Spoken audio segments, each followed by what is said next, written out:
여러분 안녕하세요. 반갑습니다. 오늘은 아모레퍼시픽 기업 분석을 함께 준비해 봤습니다. 아모레퍼시픽 기업은 지원자들 사이에서 기업 선호도 검사를 해도요, 항상 상위권에 위치하고 있는 기업이고요. 지원율이 높을 뿐만 아니라 경쟁률이 굉장한 기업이죠.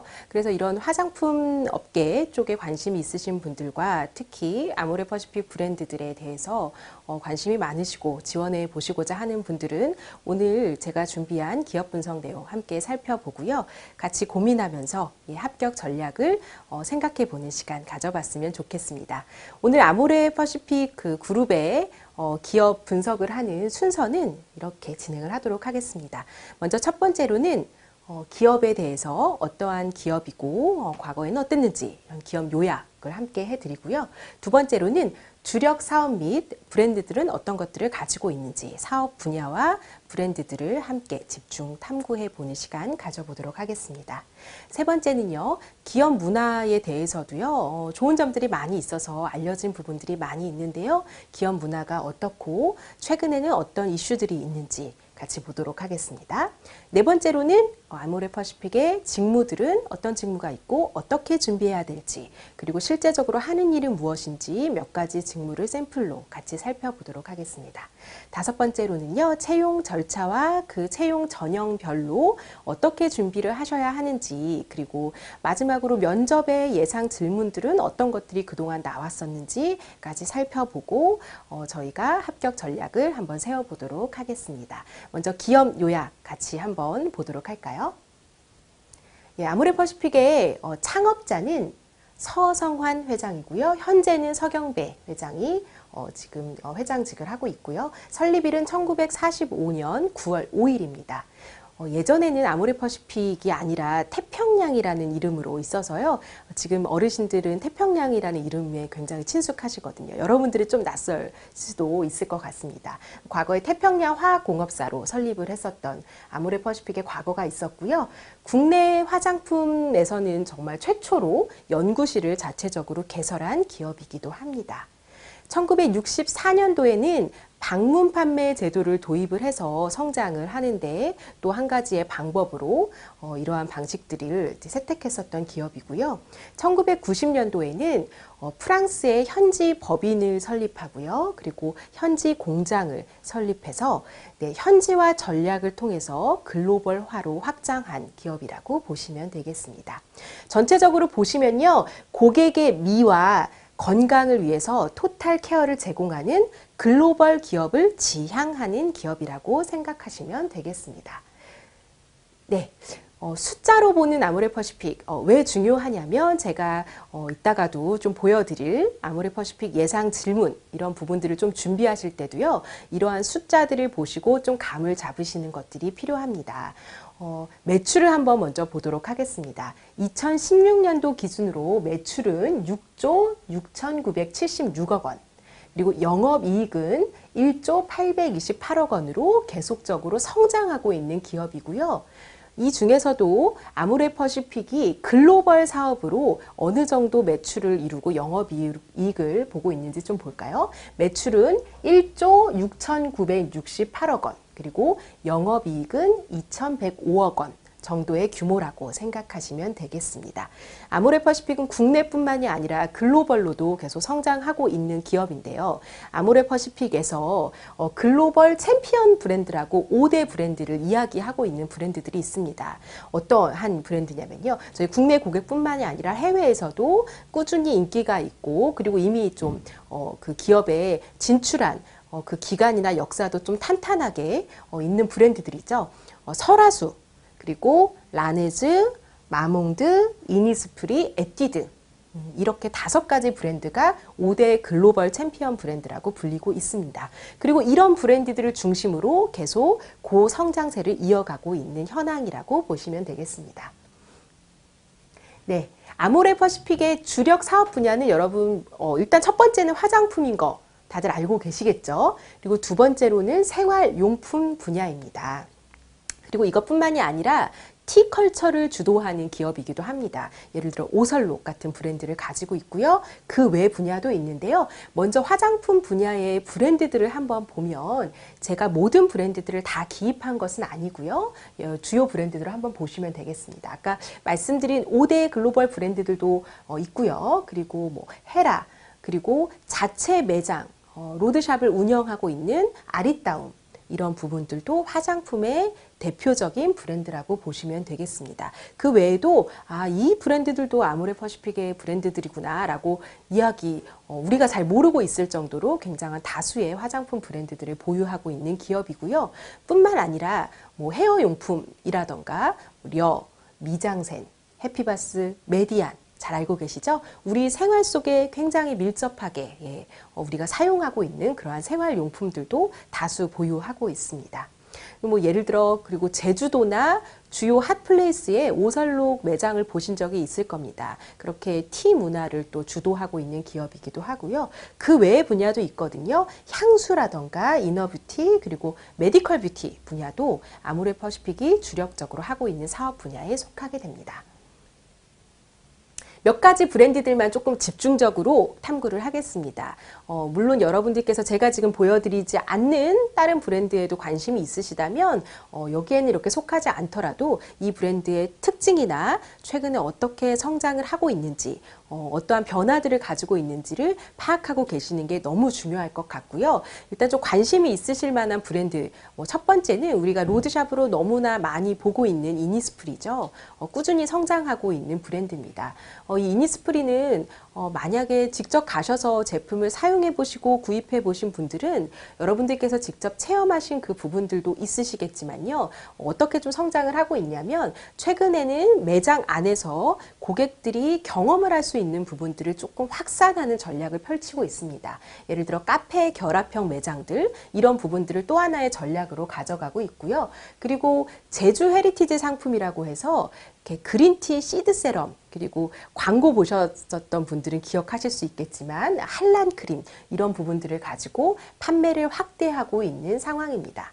그리고 지속적으로 계속 신규 제품 라인들이 나오고 있죠. 용암 해수 라인, 뭐 마이쿠션 이런 부분들.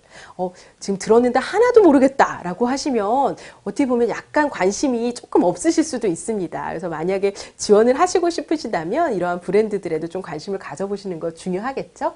이러한 부분들 새롭게 신규 제품들을 출시하거나 원래 있었던 브랜드들을 이렇게 좀 고객을 경험을 하는 부분들을 좀 확산시켜서 견고한 계속 매출의 성장률을 이뤄나가고 있고요. 그리고 로드샵이나 이런 것뿐만이 아니라 유통 채널들을 좀 다각화하고 있는 상황입니다.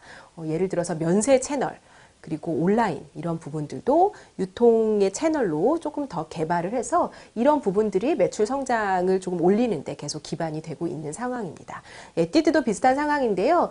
신제품은 계속적으로 출시하고 있죠. 그리고 이런 부분들이 좀 지속되어야 해야지만 살아남을 수 있는 부분이 또 화장품 분야입니다. 다른 타 기업의 브랜드들과 지금 경쟁이 굉장히 심한 편인데요. 그래서 에뛰드도 이제 몇 가지의 성공적으로 신제품들이 출시가 돼서 예를 들어 젤 틴트라던가 이런 것들이 견고한 매출 성장을 이루는데 좀 도움을 줬다라는 내용들이 나오고 있고요.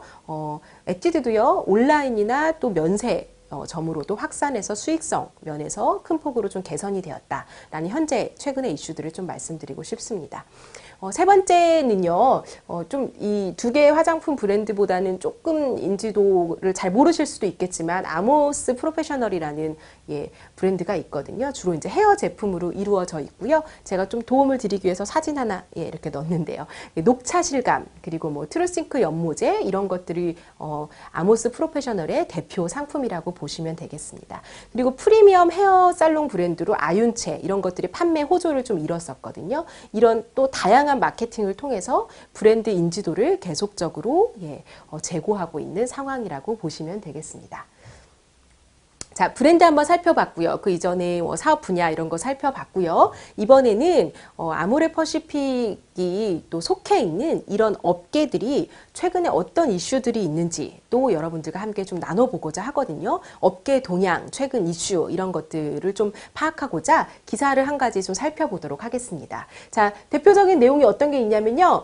화장품 업계가 사실 중국에 의존하고 있는 의존도가 높은 편이었는데 이제 중국만이 살 길은 아니다라는 게 주요 기사의 내용이라고 보시면 되겠습니다. 왜냐하면 중국의 의존도가 굉장히 높은 편이면 그만큼 좀 리스크도 있다라는 거겠죠. 근데 실제로 지금 최근에 그런 리스크들이 보이고 있죠. 그렇기 때문에 이렇게 사드 때문에 지난해부터 이제 한한령 때문에 국내 화장품 업계가 굉장히 긴장하고 있다라는 기사를 좀 보시면 되겠고요. 그래서 수출 판로를 중국뿐만이 아니라 다각화해야 된다. 그리고 실제로도 다각화하고 있는 노력들을 현재 보여주고 있습니다. 그러니까 중국 정부가 좀 화장품 업계에 다양한 이런저런 저희 입장에서 보면 조금은 트집일 수 있는 이러한 내용들을 계속적으로 제시하고 있거든요. 그런 것 때문에 앞으로도 지금 중국 시장을 우리가 지금처럼 계속 긍정적으로만 바라볼 수는 없지 않나라는 내용들이 업계에 확산되고 있는 상황이고요. 그런 상황 때문에 아모레퍼시픽은 설화수나 라네즈, 마몽드, 이니스프리, 에뛰드 등 아까 말씀드린 그런 글로벌 브랜드들을 통해서 중국, 홍콩, 싱가포르, 대만, 태국, 말레이시아, 인도네시아 이런 지역들로도 진출해 있다라는 기사들을 여러분들께서 한번 참고해 주셨으면 좋겠고요. 요 기사 내용과 또 연결되는 내용입니다. 좀 수출을 하는 국가들을 다각화해야 된다라는 그런 이슈들이 나온 것과 맞물려서 아모레퍼시픽이 최근에 중동 시장을 진출했다라는 내용이 1월 11일자로 보도된 바가 있습니다. 그래서 지난 12월 말에 중동 최대 유통기업과 같이 계약을 체결을 했고요. 2017년 하반기에는 에뛰드 하우스가 두바이의 1호점으로 오픈을 하면서 집중적으로 중동 시장을 적극적으로 공세하겠다라는 기사가 올라왔습니다. 중동의 화장품 시장은 이런 뷰티 업계에서도 최근에 굉장히 집중하고 예민하게 보고 있는 곳이라고 하는데요. 왜냐하면 특히 뭐 아랍에미리트 이런 지역은 그 안에 원래 로컬 지역 주민들도 있을 뿐만이 아니라 해외 관광객들, 또 환승객들, 그리고 외국인 노동자들 이런 여러 그 연령층들이 있기 때문에요. 특히 제품들도 굉장히 세분화되어 있고요. 그리고 이 업계에서는 화장품뿐만이 아니라 향수 부분들, 그리고 화장품 안에서도 색채, 색조 화장품 이런 부분들이 인기가 있다. 이런 내용들도 함께 올라와 있습니다. 아모레퍼시픽이 지금 어떻게 대응하고 있고 어떤 비전과 전략을 가지고 있는지 여러분들께서 이 기사를 통해서 조금 확인하실 수 있겠죠. 제가 잠시 뒤에 보여드리는 면접 예상 질문에도 이러한 이슈들을 알고 계시면 조금 더 지혜롭게 답변을 하실 수 있을 것 같습니다. 네, 그리고 또 하나 이슈는요. 저도 지나가다가 봤는데요. 신사옥을 현재 건축을 하고 있습니다. 용산 근처고요. 지하철역으로는 신용산역에 가까운데요. 지금 신사옥을 건축하고 있고요. 아모레퍼시픽이 이렇게 그 신사옥을 이렇게 대대적으로 추진한 것은 2020년에 세계 7대 뷰티 기업으로 성장하기 위한 일종의 투자다라고 회장이 밝힌 바가 있습니다. 다 신사옥이 건축되면 좀 쾌적하고 또 이렇게 외관도 굉장히 아름답게 건축하고 있다라고 좀 회자되고 있거든요. 그래서 좀 아름답고 쾌적한 곳에서 근무하는 근무 환경이 더 형성될 것이라고 보시면 되겠습니다. 네, 숫자도 한번 살펴봤고요. 최근 이슈도 좀 봤습니다. 브랜드도 좀 살펴봤고요. 이번에는 아모레퍼시픽의 고유의 기업 문화, 그리고 회사의 분위기가 어떤지, 사실은 근무를 할 때는 너무나 중요한 부분이잖아요. 그래서 기업 문화와 분위기가 어떤지에 대해서 몇 가지 좀 이야기를 나눠볼까요? 매우 긍정적인 부분입니다. 첫 번째는 일과 가정 양립의 중요성을 강조하는 기업 문화를 가지고 있습니다. 아모레퍼시픽이 그랬다는 건 아니고요. 이게 국내 한국 기업들이 대부분 일과 가정이 분리되어야지만 그 안에서 살아남는 그런 분위기가 너무나 많이 있었죠. 근데 아모레퍼시픽의 기업 문화는 가정에서 가정이 행복하고 탄탄하게 잘 유지돼야지만 일을 할 때도 고성과를 올릴 수 있고 잘할 수 있다라고 그런 문화를 가지고 있기 때문에 이것을 지원하는 다양한 정책들을 펼치고 있습니다. 그리고 또 그래야지만 최근에는 우수 인재들이 또 확보될 수 있겠죠. 첫 번째로는 자유 출퇴근 제도가 있는데요. 예를 들어 7시부터 10시까지 그 사이에서 시간대를 정해서 출근을 할 수 있도록 선택할 수 있는 출근 제도라고 보시면 되겠습니다.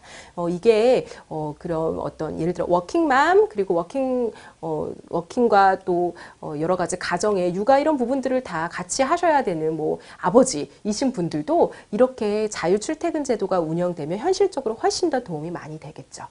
두 번째로는 수평적 의사소통. 그러기 위해서 호칭을 없애는. 그게 계속적으로 이어지고 있고요. 근데 최근에 어떤 다른 모 기업은 호칭을 없앴다가 그게 또 좀 오히려 더 어색하고 그리고 뭐 관계자를 만났는데 그분들도 어색해하고 이래서 다시 호칭을 붙였다. 그러니까 직위를 다시 부르기 시작했다라는 기사도 제가 본 적이 있는데요. 아모레퍼시픽은 님 호칭을 현재까지도 계속 잘 유지하고 있는 기업 중에 하나라고 보시면 되겠습니다.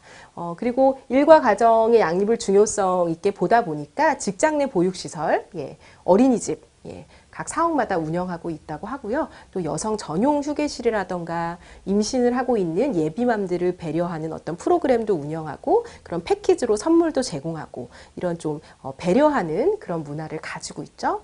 또한 사내 식당에서는 건강과 다이어트 이 두 가지를 조금 다 그래도 지켜줄 수 있는 그런 식단을 직원들한테 제공하고 있는 이런 문화들을 가지고 있다라고 보시면 되겠습니다. 제가 호칭 문화 좀 말씀드렸죠. 그 수직적인 아무래도 그 직위를 부르다 보면 좀 수직적인 위계질서의 문화를 좀 탈피하기는 어렵지 않을까라는 생각에서 수평적 문화를 만들기 위해서 2002년부터 뭐 사장님, 뭐 팀장님, 부장님 이런 모든 직위 다 관련 호칭을 다 폐지하고요. 님으로만 호칭을 하고 있고요. 실제로 기사에도 이렇게 회장님의 성함이 이제 서경배 회장님이신데 서경배님 이렇게 부르고 있다라는 기사도 나온 적이 있습니다. 그 히딩크 감독이 우리나라 선수단을 같이 이렇게 리드할 때 이 어떤 호칭 제도 때문에 서로 이렇게 좀 원활한 커뮤니케이션이 잘 안 돼서 호칭을 다 없앴다라는 것들이 이슈가 됐었잖아요. 그때 그것을 보고 그 아이디어를 착안해서 기업 안에서 호칭을 없애는 제도를 만들어서 현재까지 유지하고 있는 현황입니다. 네, 그리고 세 번째는요, 기업 문화와 관련되기도 하고요. 직원들을 성장시키는 제도라고 보시면 되겠습니다. 해초 프로젝트라고 불리는데요. 이렇게 바다의 그 해초가 아니고요. 여러분들께서도 이제 잘 알고 계시는 해초 스님이 있죠. 그 해초 스님의 어떤 글로벌 정신을 따와서 이 제도의 이름을 해초 프로젝트라고 지었다고 하는데요. 예를 들어서 페루, 멕시코, 콜롬비아, 이란, 중국, 마드리드 이런 다양한 나라들을 직원들이 직접 경험할 수 있는 기회 를 제공하는 프로젝트라고 보시면 되겠습니다. 가서 해외 시장도 조사하고 그리고 직접 생활하면서 글로벌 마인드도 체득할 수 있는 이런 기회들을 제공하는 거고요. 그리고 이런 기회들을 제공하면서 해외 시장 조사하고 이럴 때 월급도 당연히 나가게 되는 거죠. 이런 과정들을 통해서 그냥 말로만 글로벌화가 아니라 직원들이 직접 경험할 수 있는 그런 기회들을 좀 과감하게 투자하고 제공하는 기업이라고 보시면 되겠습니다. 그것뿐만이 아니라요, 오히려 우수사원, 해외의 우수사원을 본사로 역파견하는 과정이나 기술 전문가 과정, 해외 인턴십 과정 이런 부분들이 유지되면서 임직원들에게 다양하게 이제 글로벌을 체험할 수 있는 그런 기회들을 제공하는 기업이다라고 보시면 되겠습니다. 네, 이번엔 좀 궁금해하실 수 있는 내용인데요. 초임 연봉이 한 어느 정도 되지라고 좀 궁금해하실 수 있습니다. 출처는 2016년 10월에 서울경제에서 보도되었던 내용이거든요. 그래서 대졸 초임 연봉이 3천만 원대 중반으로 보도된 바 있고요. 이제 기본급이기 때문에 여기서 성과급을 더하면 4천만 원대 중반 정도 된다라고 기사화되었던 내용들을 여러분들께서 참고하시면 되겠습니다. 네, 인재상 같이 살펴보도록 하겠습니다. 제가 지금까지 설명한 것을 들었을 때 여러분들께서 아모레퍼시픽 하면 어떤 이미지가 떠오르시는지 잘 모르겠습니다. 한번 머릿속에서 한번 떠올려 보셨으면 좋겠는데요. 아모레퍼시픽은 일단 그 여성뿐만이 아니라 어떤 인간의 아름다움에 대해서 굉장히 고민을 하고 있는 기업입니다. 그래서인지 제가 인재상을 살펴봤을 때도요, 인재상을 표현하는 문장들도 사실 좀 아름답게 표현이 되어 있습니다. 어떤 이제 모모 기업들은 약간 군대같이 뭐 뚫고 가자, 뭐 도전, 뭐 이런 식의 느낌으로 기재가 되어 있다면 아모레퍼시픽은 이 인재상에서 설명을 하는 문장들도 아름답게 좀 표현이 되어 있더라고요. 먼저 키워드는 4가지인데요. 공감, 몰입, 전문성, 창의라는 4가지 키워드를 가지고요. 그 내용을 첫 번째는 이제 공감, 아름다워지고자 하는 인간의 욕망, 그리고 그러한 고객들의 마음을 우리가 절실히 느끼자. 그리고 그것을 통해서 그 고객들의 그 마음을 읽고 그 마음을 해결해 주는 것을 통해서 우리는 성장한다. 예. 그리고 그것뿐만 아니라 고객뿐만 아니라 동료의 마음을 지지하고 더 나은 사람이 되고자 스스로의 의지를 굳건히 하자. 예. 첫 번째 인재상이라고 보시면 되겠고요. 그리고 두 번째는 몰입이잖아요. 그런 공감이 먼저 되면 자신의 일을 사랑하게 되고 집중하게 되고 몰입하게 된다. 그러면서 일하는 것에 기쁨을 찾게 된다. 네, 세 번째는 전문성. 예.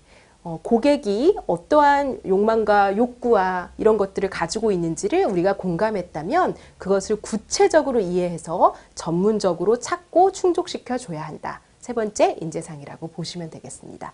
네 번째 인재상, 특히 좀 아름답게 표현되어 있습니다. 어느 날 불현듯이 찾아오는 그런 순간의 영감이 아니라 이미 아는 것에 새로운 것을 더하고 생각과 질문을 계속적으로 반복해서 우리의 생각은 더욱더 깊어지고 이러면서 우리의 창의력이나 창의의 기운이 솟아오르게 된다라는 내용이죠. 하늘에서 이렇게 뚝 떨어진 이 세상에 없는 아이디어를 계속적으로 만들어내는 것만 창의는 아니죠. 우리가 지속적으로 고민하고 있는 그 부분에 또 새로운 것들을 도입해보고 거기서 또 더 영감을 얻겠다라는 인재상을 가지고 있습니다. 이 4가지 키워드와 이 키워드만 보고서 그냥 끝나실 게 아니라 이 키워드가 가지고 있는 내용들까지도 여러분이 이해하셔야지만 네, 특히 아모레퍼시픽의 자소서를 작성하실 때는 이러한 인재상들이 좀 이해된 상태에서 작성을 하셔야지만 답변들을 제대로 좀 답변하실 수 있을 것이라고 판단됩니다. 네, 채용 팁을 좀 잠깐 얘기 한번 해볼까요? 아모레퍼시픽 인사 담당자가 채용 설명회 때 이야기했던 내용인데요. 일단 영어는 기본이고 중국어를 잘할 수 있다면 입사에 유리하다고 밝힌 바 있고요. 중국어 잘하시는 또 분들 최근에 정말 많죠. 근데 최근에는 또 이란 시장이 개방됐기 때문에 아랍어를 준비한다면 입사에 도움이 될 것이라고 밝힌 바 있습니다. 혹시 아랍어에 대해서 좀 준비가 되셨거나 준비를 하시고 계신 분들이 계시다면 이런 점들을 여러 가지 항목들을 통해서 어필하신다면 조금은 더 가점 요소가 있지 않을까라고 판단되고요. 아모레퍼시픽의 계열사들이 만약에 동시에 채용 프로세스를 진행할 때 계열사 중복 지원은 인정하지 않는다라고 밝힌 바 있으니까요. 만약에 기간이 겹친다라면 여러분들께서 이 중에서 어떤 계열사를 선택하고 어떤 직무로 지원하실지 신중하게 판단하시고 지원을 하시는 게 필요할 것으로 보입니다. 네. 채용 프로세스 한번 살펴보도록 하겠습니다. 서류 전형을 거치게 되고요. 그 다음에 아모레퍼시픽도 역시 인적성 검사를 보게 됩니다. 모집 직무 유형에 따라서 시험의 유무는 조금 달라질 수 있지만 통상적으로 인적성 검사를 거친 다음에 1차 면접 역량을 확인하는 역량 면접이라고 보시면 되겠고요. 프리젠테이션을 하거나 토론을 하거나 그때 채용의 어떤 방식은 면접의 방식은 조금씩 달라질 수 있습니다. 그리고 자기소개서를 기반으로 하여서 그 내용을 토대로 구조화 면접을 보는 것이 1차 면접이라고 보시면 되겠습니다. 또 2차 면접 때는 집중적으로 아모레퍼시픽의 가치 얼마나 이해하고 공감하고 있으며 그것을 우리와 함께 지속적으로 같이 이해하고 전문성을 발휘할 수 있는 인재인지 그런 것들을 검토하겠다라는 내용들, 문화 적합도, 인성을 검증하는 면접이라고 보시면 되겠습니다. 여기서 그 인성 검사는 이렇게 줄을 세워서 이렇게 선별하는 게 아니라요. 전체적인 평균 이하일 때는 탈락하는 것으로 활용하고 있다라고 하고요. 연구개발 R&D 직군일 경우에는 직무 관련 별도의 시험을 보기도 했기 때문에 이 전형에서 조금 추가될 수는 있다. 필기시험 전형도 R&D 직군일 땐 추가될 수 있겠구나라고 생각하시면서 준비하시면 되겠습니다. 네, 이번에는요, 채용의 한 가지 형태로 좀 말씀드릴 제도가 있는데요. 아모레퍼시픽에서 운영하고 있는 채용의 한 가지 제도입니다. 이게 뭐냐면 채널 부스터 채용이라고 보시면 되겠습니다. 일반직 공채와 같은 시즌에 이 채용 부스터 채용도 진행이 되는데요. 우리가 조금 더 이해하기로는 인턴 선발이라고 생각하시면 되겠고요. 서류 전형을 하고 인적성 검사까지 하는 것은 동일한데요. 순환 실습을 하는 시간을 약 3주에서 4주 정도 거칩니다.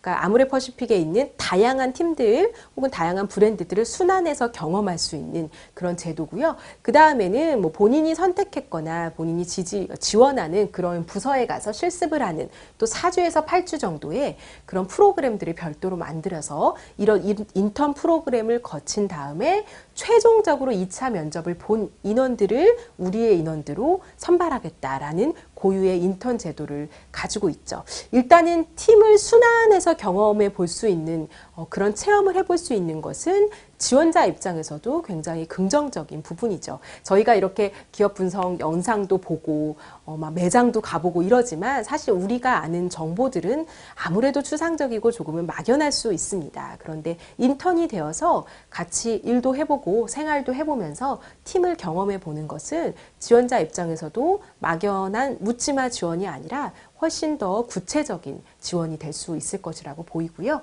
통과 인원은 정규직으로 선발되는 그런 제도라고 보시면 되겠습니다. 특히 영업 마케팅 직무로 이 채널 부스터 채용이 진행이 됐었거든요. 근데 내부적으로 이 채널 부스터 채용이 그래도 긍정적인 평가를 받았다고 합니다. 그래서 생산과 연구 지원 직무 선발에도 채널 부스터 채용으로 우리는 채용을 진행하겠다라는 계획도 밝힌 바 있기 때문에요. 뭐 영업 마케팅을 지원하실 분들은 당연히 채널 부스터 채용 준비하셔야 되고요. 생산 연구 또 지원 직무 지원자로 생각하시는 분들도 이제 내가 지원을 할 때 채널 부스터 채용으로 진행될 수도 있겠구나라는 가능성을 열어두고 준비하시는 것이 필요할 것으로 보입니다. 네. 한 가지 또한 채용 방식에 대해서 좀 말씀을 드릴게요.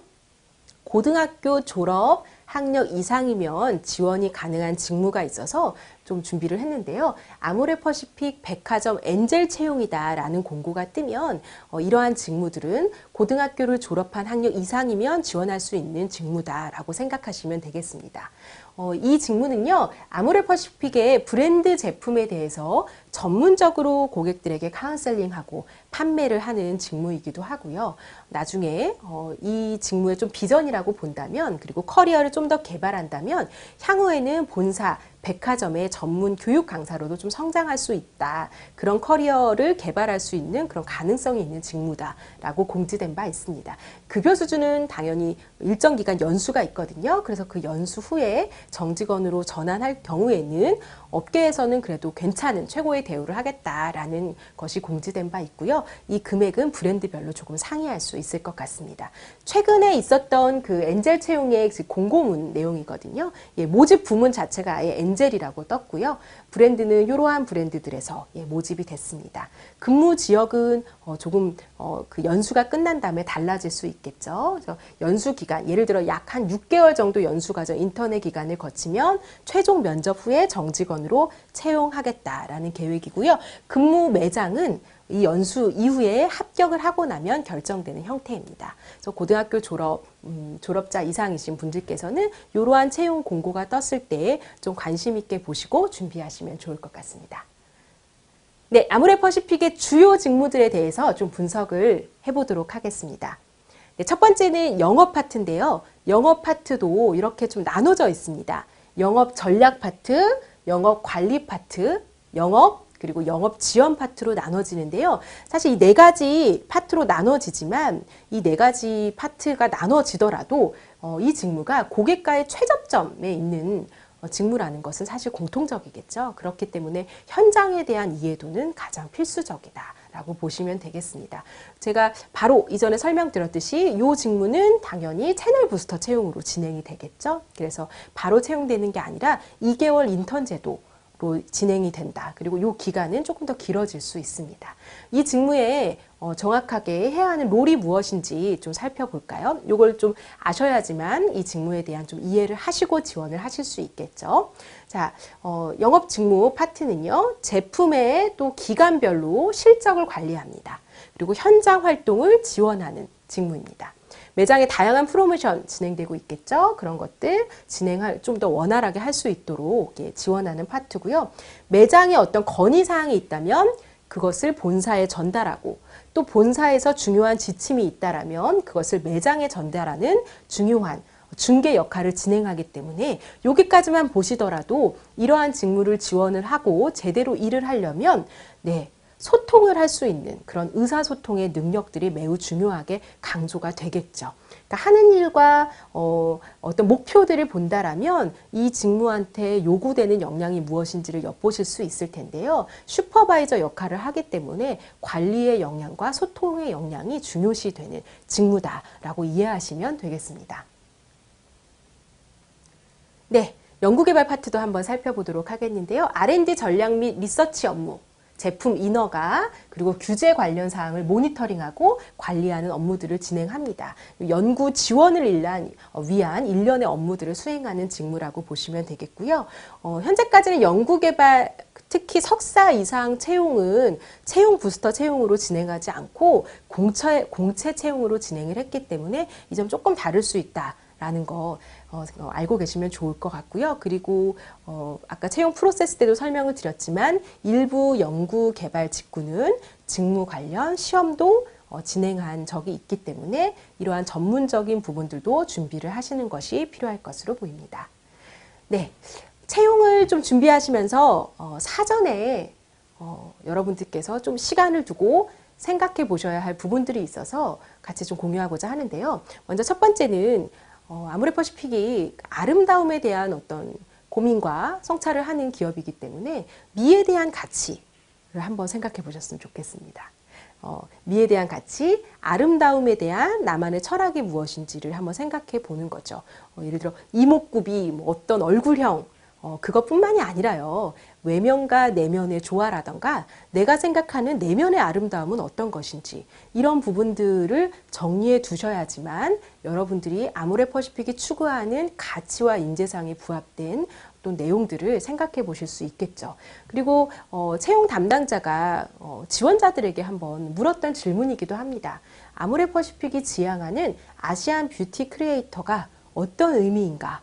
예, 홈페이지나 아니면 기사로도 아모레퍼시픽이 아시안 뷰티 크리에이터를 지향한다라는 내용을 쉽게 찾아볼 수 있거든요.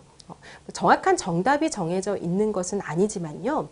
사실 우리가 생각하는 미나 아름다움은 서구식 기준에서 그쪽 기준을 생각해서 우리가 오히려 그것을 따와서 아름다움의 기준으로 삼은 것이 오히려 더 많았습니다. 근데 아모레퍼시픽이 지향하는 아시안 뷰티는 아시아 이내에 원래 그 내재적인 아름다움을 오히려 더 발전시키고 오히려 그것을 확산시키는 방향으로 생각하고 있거든요. 자체의 아름다움, 자생력이 있는 아름다움 이런 부분들에 대한 고민, 갑자기 이렇게 공부한다고 생각이 떠오를 수 있는 내용들은 아니겠죠. 이런 부분들은 사전에 한번 생각해 보시고 고민해 보시는 부분들이 필요할 것 같고요. 채용 프로세스별로 우리 그런 고민이 끝나면 이제 채용 프로세스별로 좀 전략을 짜봐야 될 텐데요.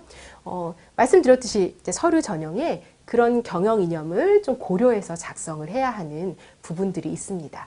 특히 아름다움에 대한 것은 고객에게 요구되는 것뿐만이 아니라 그 현장에서 일하는 현장에서 각 구성원끼리도 우리가 함께 그 관계를 맺거나 일할 때도 아름다움에 대한 철학을 가지고 일하고 소통한다라는 부분들이 있기 때문에 서류 전형에도 그러한 부분들이 반영이 되어야 할 것 같고요. 그리고 우대하는 자격증을 특별히 공지하고 있지는 않습니다. 그래서 그 부분들도 한번 고려해 보시면 좋겠습니다. 필기 전형 때는 기업 가치 부분을 염두에서 심사를 하는데요.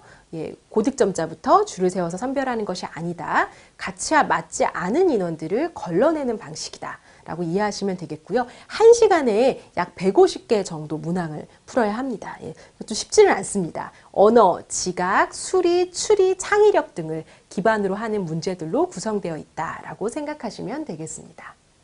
이렇게 어려운 전형을 통과하여 예, 면접에 갔습니다. 면접 전형 예, 어떻게 진행되는지 한번 보도록 하겠습니다. 그러니까 1차 면접은 대부분 두 가지의 형태로 진행이 되는데요. 첫 번째는 PT 면접으로 진행이 되고요. 두 번째는 직무 인터뷰를 하는 형식으로 최근 채용 때 진행이 됐었습니다.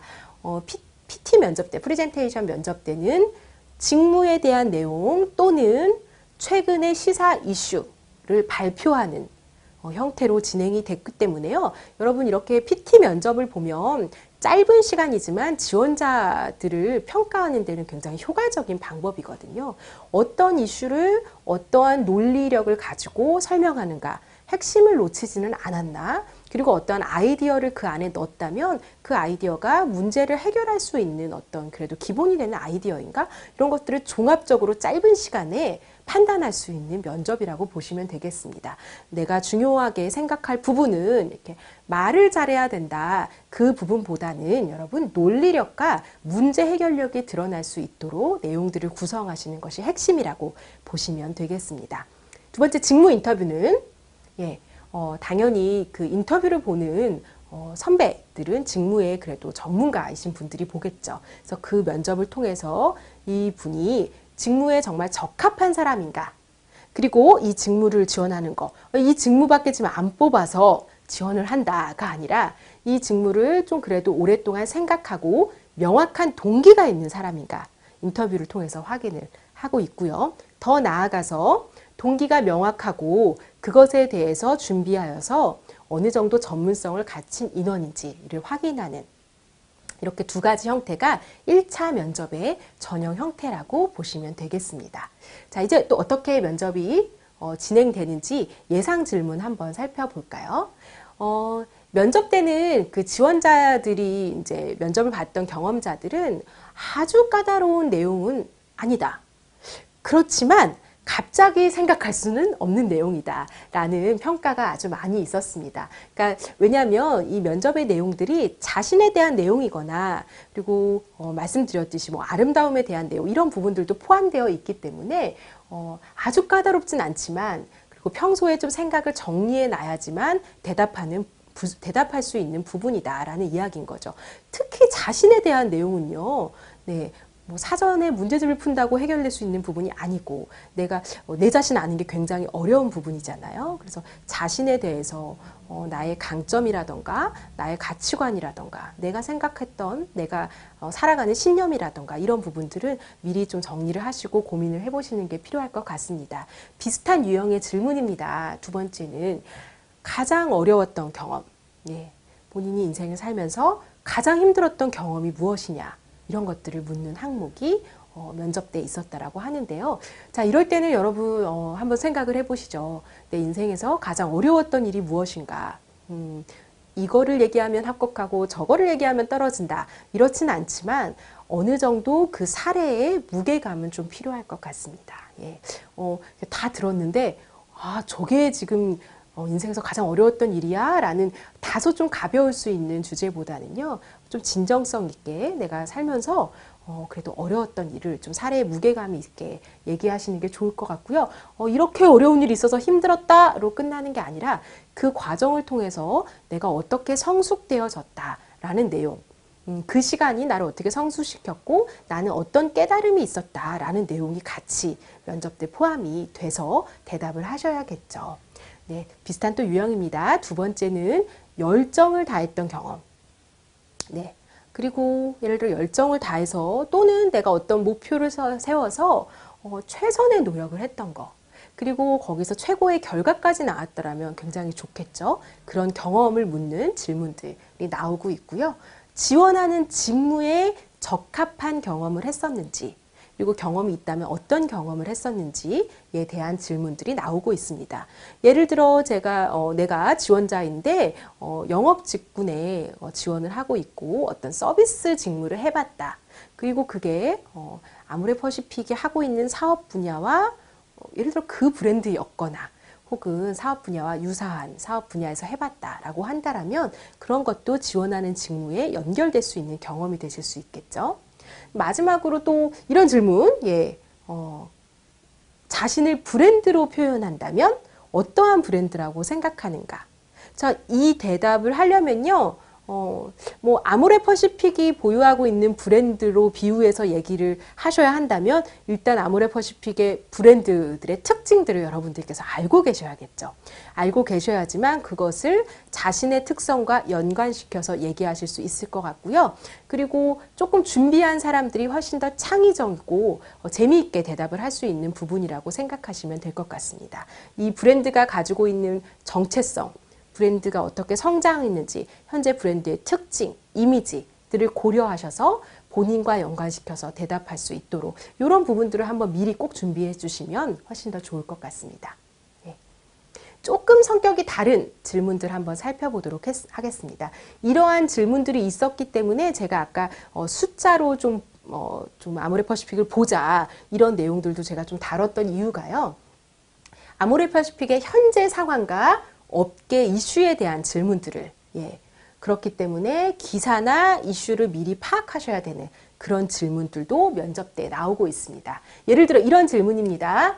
2020년에 아모레퍼시픽이 중국에서 이룰 매출은 어느 정도라고 생각하는가? 그리고 그 이유는 무엇인가? 그럼 현재 중국 혹은 글로벌 매출 등을 여러분들께서 알고 계셔야지만 좀 감을 잡으실 수 있고요. 그리고 지금 중국 시장이 어떻다라는 거 기사로도 좀 말씀드린 바 있죠. 그런 것들을 토대로 좀 예측할 수 있는 그리고 그 예측이 좀 현실적인 내용으로 여러분들께서 답변을 하셔야 되겠죠. 비슷한 성격인데요. 중국 시장이 관세 철폐에 따라서 어떻게 우리들은 대응하는 것이 필요할까? 이러한 질문들도 최근 면접 때 나왔던 질문입니다. 이미 어떻게 하고 있는지가 기사화된 것도 있기 때문에 그 내용을 그대로 얘기하시기보다는요. 그 내용은 이미 우리가 읽었고 또 이해했잖아요. 그럼 거기에 더해서 이러한 아이디어 혹은 이러한 방향이 좀 더해지면 좋을 것 같다까지 본인의 의견까지도 함께 제시해 주신다면 업계 동향이나 아모레퍼시픽의 최근 이슈를 이해할 뿐만 아니라 본인의 생각도 가지고 있는 지원자구나라는 조금 더 좋은 여러분들께서 평가를 받으실 수 있지 않을까 생각됩니다. 네. 세 번째 파트로는 이제 그 예상 질문에 첫 번째는 어떤 자신에 대해서 어떤 철학에 대해서 묻는 거, 두 번째는 업계 동향에 대해서 묻는 거, 그리고 세 번째는 직무 전문성에 대해서 묻는 질문들이 있기 때문에 이때 직무 전문성을 잘 강조해서 그래도 합격에 가깝게 대답을 했던 사례들을 여러분들과 좀 나눠보고자 합니다. 예를 들어 첫 번째는요. 이런 마케팅 공모전에서 입상을 했던 경험을 가지고 이야기했었던 사례입니다.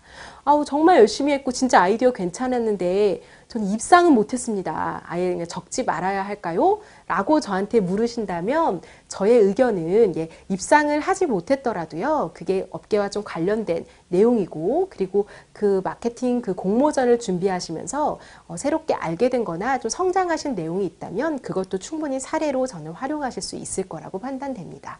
두 번째는요. 화장품 판매 아르바이트를 아주 짧게는 말고요. 뭐 한 2주 했다 이런 거 말고요. 좀 장기감으로 경험을 했던 어떤 지원자가 있었는데요. 그 업계에서 그래도 꽤 어느 정도 기간 동안 아르바이트를 하다 보니 여러분 얼마나 생생한 이야기들이 있겠습니까? 고객을 상대했던 거나 지금 화장품의 트렌드나 뭐 각종 다양한 브랜드들을 비교할 수 있는 그런 내용들을 면접과 자기소개서에 좀 강조하여서 합격했던 사례가 있었고요. 또 세 번째는 이 뷰티 분야는 특히 블로거로 활동을 하고 계신 분들이 많고요. 그리고 유명한 분들도 좀 있으시죠. 그래서 막 갑자기 막 블로그를 만드는 게 아니라 이렇게 꾸준하게 뷰티 산업 쪽에 관심이 있어서 블로거로 활동했었던 분들, 다수 팔로워를 보유하고 있는 분들이 그러한 내용들을 토대로 직무의 전문성과 직무의 연관성을 강조했었던 사례가 있습니다. 또 네 번째는 이런 꼭 아모레퍼시픽 아니더라도요. 이런 코스메틱 브랜드들은 서포터즈 활동을 이렇게 모집하는 경우들이 있거든요. 여러분들께서 이러한 업계와 아모레퍼시픽에 좀 생각이 있으시다면 서포터즈나 이런 것들을 모집하는 공고가 있다면 좀 주의 깊게 보시고 좀 과감하게 도전해 보셔서 이러한 경험들을 쌓아 보시는 게 합격으로 가는 길에 조금 더 가깝지 않을까라는 생각이 듭니다. 네, 마무리 좀 해보겠습니다. 네. 자, 합격 전략 일단 첫 번째로는요. 아모레퍼시픽의 제품이나 서비스는요. 우리가 그래도 경험을 할 수가 있는 브랜드들이 다수 있죠. 그러니까 나 이제 대기업이니까 도서관 가서 스펙 쌓고 공부해야지 이것보다는요. 이제는 직접 경험을 해보셔야 합니다. 우리가 그 제품이나 서비스를 경험해 볼 수 없는 기업들도 있어요. 예를 들어 어떤 뭐 공기업이나 이런 일부 기업들은요. 내가 가서 경험을 해보고 싶어도 경험할 수 없는 경우들이 있거든요. 근데 아모레퍼시픽은 우리가 대중적으로 아주 쉽게 경험해 볼 수 있는 브랜드이기 때문에 여러분들께서 전략적으로 그냥 고객의 입장으로 이거 예쁘다, 이거 써보니까 좋았다 입장이 아니라 이제는 내가 만약에 이곳에 입사해서 그 직무의 직원이 된다면 이러한 현장에서 나는 어떻게 기여해야 하는 관점으로 아모레퍼시픽의 브랜드들을 직접 경험해 보시고 모니터링 해 보시고 판단하는 거 이거 너무 중요할 것 같고요. 그리고 두 번째는 이렇게 외우려고 하시지 마시고요. 본인의 특히 철학이나 본인의 생각이나 가치관을 물을 때 갑자기 이렇게 딱 질문하는 경우에 마치 뭐 퀴즈 프로그램에서 대답하듯이 이렇게 저는요 이렇게 바로 대답하는 것보다는 저는 잠시 생각을 하고 고민한 내용을 이야기하시는 분들이 훨씬 더 진정성 있게 느껴지는 것 같습니다. 그런 내용들을 외우지 말고 고민한 내용들, 내가 깊게 생각했던 내용들을 말씀해 주시는 게 좋을 것 같고요. 제가 아예 매우 강조했었던 내용이죠. 내면과 외면의 아름다움. 내가 생각하는 내면과 외면의 아름다움이 무엇인지, 이것이 조화를 이루는 것은 어떤 것인지, 이런 부분들은 다른 기업들을 준비하실 때와는 또 다른 내용이죠. 이런 아름다움에 대한 생각들. 그리고 아모레퍼시픽이 다른 코스메틱 기업과는 어떠한 차이를 가지고 있으며 제품의 차이뿐만 아니라 어떤 가치의 차이를 가지고 있는지 이런 것들을 종합적으로 생각해 보시면 훨씬 더 여러분들께서 잘 준비를 하실 수 있을 것이라고 생각합니다. 네, 상반기 공채 때 여러분들께서 잘 준비하셔서 꼭 좋은 결과가 있으시기를 기대하고요. 아모레퍼시픽의 어떤 성장을 계속적으로 이끌 수 있는 인재들로 그 기업에 입사하실 수 있기를 기원하겠습니다. 감사합니다.